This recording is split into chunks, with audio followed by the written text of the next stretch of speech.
Welcome to the Slop Farm. Enjoy the video.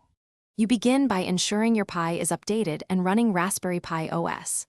Open Terminal or SSH in so you're already at a command prompt. This saves time. Run sudo apt update, sudo apt upgrade, then install Python 3 and pip with sudo apt install Python 3 pip. Once done, verify versions with Python 3 version and pip 3 version so you know the runtime and package manager are ready. Now create a project folder and a virtual environment to isolate dependencies before writing code. With the venv active, you install only what this project needs. This avoids system conflicts.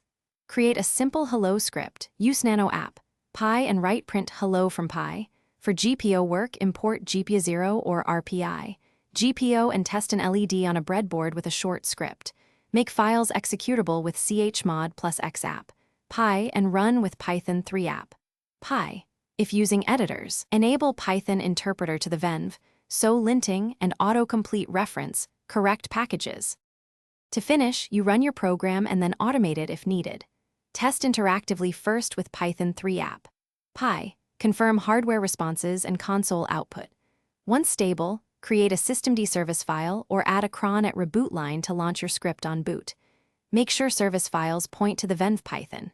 If something goes wrong, check journoctl or script logs, confirm file permissions, and ensure the virtualenv is activated. Often a missing venv activation or wrong GPO pin numbering causes failures. Thanks for watching. Consider subscribing if we helped you today.